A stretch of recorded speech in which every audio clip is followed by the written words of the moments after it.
Even after owning one of these fragrances for a good while, I really still don't know much about this house. Let's change that. Hello, welcome back to Seldomly Off, and I'm Daniel. Today we're talking fragrances, and this is Fragrance Speed Dating with Thomas De Monaco. In this video format, I plow through a mountain of samples and discovery sets to better learn about fragrances and fragrance houses, and to better understand the language of perfumery. Among my various styles of video, this one here is definitely the one with the least amount of interaction. I go through a lot of fragrances, 6 to 10, maybe sometimes even 12, and I talk about my very first impressions and talk about the very first opening. For deeper impressions, for more in-depth opinions, and to learn a little bit more about the house and perfumer, look at my other two formats, the full reviews and the first impression comparison videos. There, I wear the fragrance and I talk about the dry down as well as the opening. But as you guys seem to be enjoying the series, and given that I find it fun, we're going to keep the ball rolling. Today we're going to be sampling the house of Thomas De Monaco. We basically have all the fragrances from the house. I have 6 samples in here, plus an external sample that was given to me. This is going to be a very interesting sampling session. I already own one bottle. I own Salgado. That is an amazing floral, summery, ambergris, very rich smelling type of fragrance. It smells high quality, it smells luxurious. But ultimately, as I was teasing in my intro, I don't really know much about the house. Thomas De Monaco is one of those recent houses that kind of came out of nowhere and made a little bit of a splash on social media. People seem to be talking about it. It's created, owned, and perfumed by the guy himself, Thomas De Monaco. The guy seems to be an artist that's 360 degrees. He's a perfumer, he's a photographer, he does fashion, so I don't know, he must have taste. Anyway, as I was saying, despite owning a fragrance for quite some months, I don't really know much about the house. If you go on the website, you're greeted with this very modern looking, very snazzy, very smart sort of website. But overall, I went through it and there's not much information. Yes, you get a lot of fun information about the individual scents, which I haven't looked at because I want to go in blind. But regarding the house, there's a lot of generic jibber jabber. There's a lot of fancy wording that really doesn't say much. So I guess this is going to be a true blind interaction with zero biases. I definitely like the fragrance that I have, as mentioned. Hopefully these live up to that one there. Before we start sampling, let me just remind you how this format works. I'll be spraying these fragrances on strip, which is a stark difference from my usual doing. I tend to like to spray fragrances on skin because I like the way that the skin personalizes and enhances the fragrance and makes it very unique to each individual. I cannot spray fragrances on skin, not as many, just because first of all, I don't have that much space. Second of all, it would be incredibly confusing and just not practical. So I'll be spraying these on strip and quickly talking about the very first opening, giving my very first impressions, and keeping it very much speed dating style. At the end of each fragrance, I'll also score the opening, the impressions that I get on a scale of 1 to 10. I basically want to mimic the idea of walking into a shop to sample a brand, and in reality, amidst the chaos of the situation, you only have time and concentration to actually evaluate the opening of the fragrance. So I'll keep it at that. After I sampled all the fragrances, I'll choose the one that I like the most, spray it on skin to see if it develops further on skin, to see if it smells any different, because that is a very important factor for some brands. The fragrances that I'm going to be sampling today come from the official discovery set. This lone sample was given to me separately. I think it's the latest release, Ultima Storia. In any case, today we're going to be sampling Raw Gold, so Salgado, Fuego Futuro, Eau Coeur, Beau, and Ultima Storia. Again, I own Salgado, but I'm going to be putting myself in third-person mode as I've never smelled the scent, and I'm going to be talking about the very first opening only. Speaking of Salgado, I decided to bring in the bottle to quickly showcase the presentation for these products. These bottles are actually really nice. These all come in 50 ml extrait de parfum. The cap is wooden, it feels excellent. The bottle is super high quality, the glass is clear, the sprayer is good. I think these retail for about 220 to 250 bucks. As I said, I got this in a tray, so I have no idea what the actual price is. I have no idea about the presence on discounters. Speaking of price, I also got the discovery set in a trade. It was actually a gift, so I have no idea what the price is on that either. All right, time to start spraying. I say we start off from the lone sample. As I said, this one here is Ultima Storia, probably the latest release. Let's give it a couple good sprays on the sample strip and see what happens. Average sort of sprayer, but it's better than most. Call me impressed already. Hopefully the other ones are as good. This, by the way, is still an official sample. Very potent in the air. I can definitely smell it. This is super radiant and very concentrated and powerful. It's definitely a floral scent. It's definitely very, very in your face. It's super loud. It has a clear sweetness about it. It smells a little bit shampoo-ish, a little bit fruity. It's a little bit musky.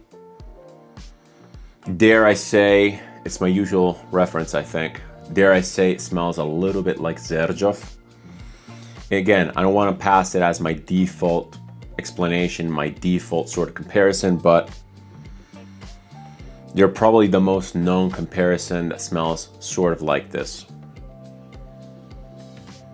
By the way, Ultima Storia in Italian means last story, so I'm not really sure what this is referencing to.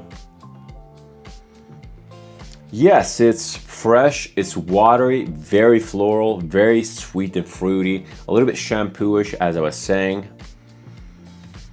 There's a nice contrast on the base. There's something in the base which is creating a nice dichotomy. Maybe it's a little bit of an ambergris. The fragrance that I have, Sol Salgado, definitely has these beautiful yellow florals compared to this nice salty marine note at the bottom. This one here is definitely not as present, but still there's a nice dichotomy going on.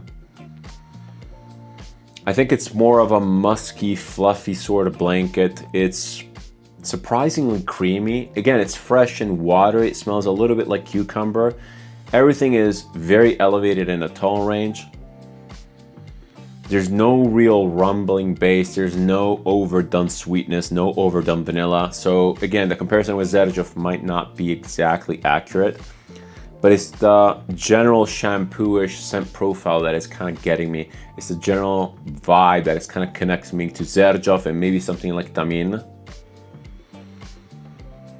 Not my thing at all. I would not be interested in a scent like this if I were to smell it at a shop, but it's definitely a nose catcher. It's very, very potent.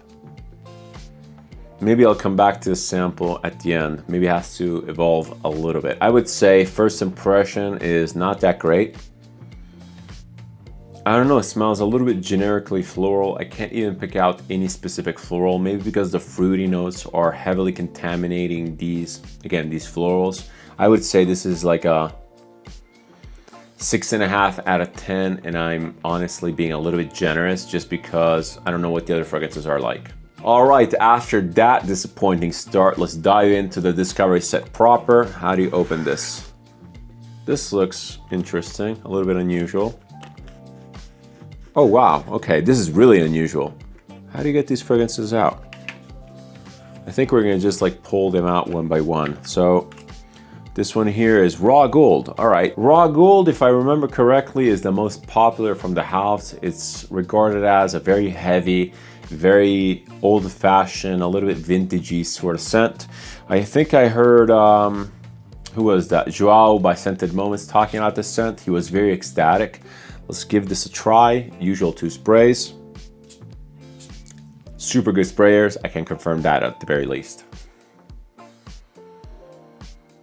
Yes, this is definitely more up my speed. It's very, very vintagey. I can definitely confirm that. This is a super rich fragrance. Wow. The first thing that I can definitely pick out of this is the honey note. There's a lot of realistic honey. It's way more realistic than most fragrances, not zoologist B level, that is photorealistic, but this is pretty vivid. It also has a definite animalic component. I'm not really sure if it's tied to the honey or it's a separate animalic, but this is pretty punchy. The animalic component in here smells a little bit like civet. It has this ammonia, very bright gasoline fume sort of smell. It elevates the whole scent profile up as civet does, and it's a little bit pungent, it's a little bit sharp. I like this a lot. It's a heavy scent, let me tell you this. And I'm used to heavy scents, I like heavy scents, but this is, there's something about it. It has a sweet, fermented sort of vibe that makes it incredibly heavy, like thick. It feels thick, it feels like molasses, it feels like honey. Really, really good. Wow, this is super good. There's still some florals in here. The florals are probably maybe like white florals. They're very, very furry. They just add to the immense body of this fragrance. I don't know, I can't really pinpoint if this is like masculine or feminine. I think it's pretty unisex, but it kind of reminds me of heavy fragrances from the past, like maybe like a Mitsuko, maybe some sort of like a Chanel. It's heavy, it's a really, really heavy fragrance. This leans definitely a little bit more mature. It kind of brings me grandma vibes, but not in a bad way. A very luxurious, very rich, very powerful sort of mature figure. And I'm thinking more woman, just because this does not scream old man. It doesn't scream traditional old man. This would definitely come across as more feminine if seen in the eyes of the past. Today, I would wear this zero issues, but it is a little bit floral. It is a little bit overly sweet. It kind of reminds me of a more feminine version of Amouage Goldman, but with way more sweetness, way more of that honey, molasses stickiness. This is hugely potent, hugely bodied. I really like this. So if this is the best seller from the house, I understand it, but I'm also a little bit surprised because again, this is not to everyone's palate. This is very, very difficult to wear, in my opinion. Very heavy. Super cool. I like this a lot. If I were to walk in a store and sample this, I would definitely be impressed. This is an easy 8 out of 10. Super impressed. Really, really good. Okay, second fragrance from the batch is Eau Coeur. Let's see what this is all about. By the way, I didn't really mention the fact that raw gold, it kind of smells that. It really conveys that message. Eau Coeur doesn't really tell me much. It's like water heart or something like that. Who knows? Wow. Okay. Actually, surprised, not surprised, because it does smell very, very watery, very fresh. By the way, these are all very potent. They're all incredibly radiant, incredibly thick. This is weird. Wow. It smells like, it smells green, it smells vegetative, but it also has a definite metallic tinge to it. Not necessarily salty, it's just very, very metallic.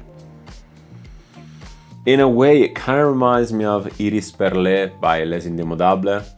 It has the same sort of foggy, wet, damp, humid, sort of petrichor feeling. But it's also green. Wow, this is so metallic, it's getting my nose to itch. It has the metallicness of something like Ganymede. It's very, very ringy, almost like one of those tuning forks that has been vibrating. It has this tinnitus sort of ringtone to it. Really, really interesting. Wow, I can't pinpoint it. I don't know what this is. This is good. It's also super potent. A lot of these fresh, watery fragrances are very fleeting. They feel thin. They feel very, very light. This is like really, really strong. Cool. I like this a lot. This is pretty masculine, especially compared to raw gold. Raw gold gave me that sort of a vintage, mature, feminine, very important, regal, feminine sort of impression. This is way more modern. And maybe a little bit masculine just because it's so gritty. This smells like nails on a chalkboard, like really, really intense, really sharp. I do like raw gold more, but I'm more interested in smelling this on skin. This is really unique and I'm super curious of how this develops on skin. Because again, this also sits in the mid to high tone, but it feels like on skin it will develop a lot. This feels like one of those fragrances that requires a lot of heat and a lot of oiliness from the skin to really develop the body. While I kind of can imagine the way raw gold will come across on skin, that will be super heavy, it will be very, very dense, cloying, very musky and very animalic. This is a little bit of a mystery. First impressions, very, very strong, not as strong as raw gold, but this is an easy 7.5 out of 10. Fragrance number 4 is Grand Beau. Grand Beau. The first time I read this online, I think I read it Grand Bleu, which is Big Blue, but I don't think it's that. Let's see what this is all about. Oh, this is an incense scent. Really, really interesting. If you know me, you know I love incense. It's my favorite note. This is definitely one of those very, very dry, a bit liturgical, very wispy type of incense smokes. It's kind of reminding me, first impression, of something like Eau Sacrée by Healy. That's a very clean, very traditional, very simple incense. There's a little bit of a salty, maybe metallic note of some sort. It kind of also reminds me of Copal Azur by Edes de Venustas. It's not dark, it's not burnt, it's not overbearing. This is very white, it's very meditative, very sacred, but it's also not as balsamic and not as fresh and not as sweet as something like Tiger's Nest by Memo Bari. This is very dry, it's very green in a way. It definitely has a green note, which might come from some sort of a wood or some sort of a oily green, like rosemary, like sage, maybe cypress. It's also kind of reminding me a little bit of Giovoi, La Liturgie d'Euris, but that one there is much brighter and fresher. That one smells like the outdoors. This one smells like the inside of a temple. There's definitely a lot of woodiness. Woodiness, maybe like soaking up this incense smoke. But it's not dark. Really, really interesting. A very beautiful, sort of simplistic, well-balanced incense. I would definitely wear this. Truth be told, I have a lot of fragrances that smell similar to this that would easily replace this. This would be a little bit redundant for me. It's good. It's good. I love incense. There's a huge bias there, but it's not surprising me as much as the second one, the Eau Coeur. That one there was really, really surprising, was the metallicness. This is good. If I were to walk in a shop and smell this, first reaction would be like, hey, wow, incense, like I did. But then as it sinks in, I would be like, yeah, it's more of the same. I do like it though. It takes some balls to put out a fragrance like this. It takes some very focused intent. You don't really put out a fragrance like this unless you know exactly that you want a very traditional incense. Most commercial incenses are heavily contaminated by sweetness to make them more palatable, to make them more mass appealing. This is not mass appealing. So for this alone, I do applaud the house of Thomas De Monaco because they made something very specific smelling. Good, interesting, not the greatest, not the most surprising. I would say this is a 7 out of 10. These last 3 have been really, really interesting. Next one here is Sol Salgado. This is the one that I own. I'll put on my third-person hat. I'll be completely unbiased, just talk about the opening and nothing else. This is actually really interesting because I've never smelled it on paper. Let's give it the usual couple sprays. Okay, so I was very not impressed by the first one, and I said it sort of reminded me of Sol Salgado. No, this is completely different. It's so much more interesting. The florals in here are definitely yellow. They're very, very sweet. They're very fresh. They're very spring-like. They're very summer-like. They exude color. They exude saturation. They exude, I don't know, energy. They have a lot of warmth to them. And in the back, there's this very distinct aldehydic saltiness. I can't really explain it. The aldehydes might be tied to the real ambergris sort of nature. As I mentioned multiple times, ambergris, or rather a real depiction of ambergris, real or not, has a very effortless, clean sort of feeling, which I absolutely love. It's one of my favorite notes in perfumery. It's not even necessarily a note, but it's one of my favorite smells ever. And I can totally see the appeal and why people were freaking out about this, making this raw material so incredibly exclusive and rare. This is really, really interesting. Now, smelling it on strip makes me think about something, because this on strip comes across as very feminine. And maybe it's the white florals. There's a lot of ylang ylang or something along those lines. And the aldehydics make it even more like fresh and florally. Off strip only, I would have zero doubt saying that this is more of a woman's perfume. I would take the challenge and wear it anyway, but I would not feel so compelled to try it out. It's less predictable, it's less generic than Ultima Storia. That felt really boring to me compared to this. This at least has a lot of character. And maybe I just like aldehydics, maybe I just like this salty base, but there's a lot of separation in here. Very punchy as all of the other perfumes. These are all incredibly potent, incredibly radiant. They have a lot of body, even the lighter ones. Even this one here comes across as very mid to top heavy, but it's still dense, it still hits hard. Super good. The white florals in here come across as a little bit candy. There's no fruitiness, there's no artificial sweetness. It just smells very realistically floral, like floral petals, like kind of macerated a little bit, maybe some pollen in there. It's very, it has almost this medicinal sort of sweetness of like florals that have been sitting to dry just a little bit too much, but at the same time they have a lot of solar energy to them. Super weird.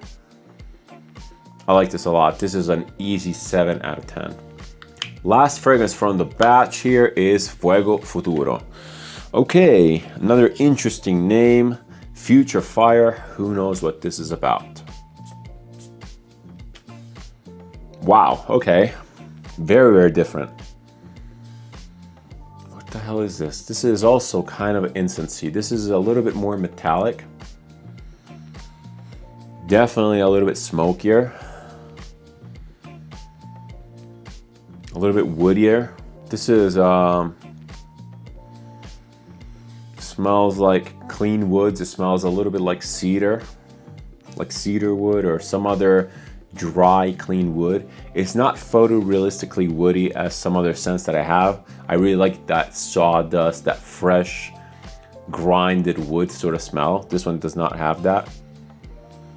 This has a little bit of a lacquered pungency to the wood, like it's been treated with some sort of a stainer or some sort of a lacquer. It gives it a little bit of this kind of nail polish remover, or nail polish actually, rather than the remover. Nail polish sort of a smell. Has a little bit of a solvent type of smell. This is easily the most polite potency wise, body density wise. This is easily the lightest one from the bunch. It's smoky, it's a little bit incensey. There's a lot of this wood, and I can't really detect much else. It's still zingy, has a bit of metallicness similar to Eau Coeur. Interesting, it kind of reminds me also a little bit of something like Oud Wood by Tom Ford. It has the same sort of feeling. I would apply it, I would use it in the same sort of situation. It's not necessarily masculine, but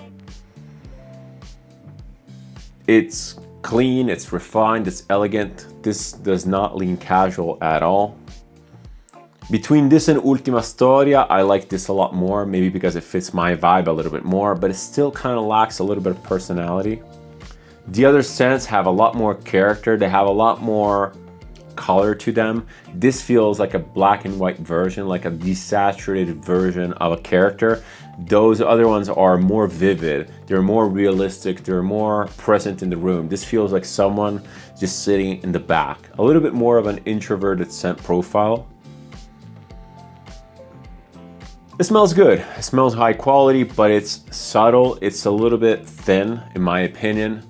I'm not necessarily nose fatigued because I'm actually very, very fresh. I'm not fatigued at all. These are interesting, but yeah, not terribly impressed. This is like a little bit less than a 7, more than Ultima Storia, but If that was a 6.5, I would tone that down to a 6, and this would be a 6.5. By the way, I just noticed that the other part of this box insert has the notes on here. So I just want to confirm that raw gold, well, I'm not going to go through the notes because they don't really represent, and I'm not a note connoisseur or note fanatic. There's Davana, cedarwood, orris, says nothing to me. Sol Salgado, there's mimosa, cotton flower, linden blossom. I kind of get it. There's salt, that I definitely get, in ambergris. Fuego Futuro, which is the last one here.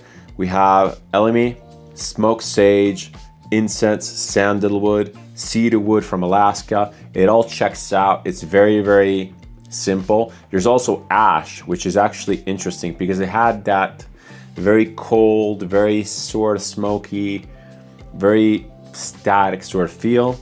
Interesting, the Eau Coeur had magnolia, osmanthus, pink pepper, oak wood, tonka bean.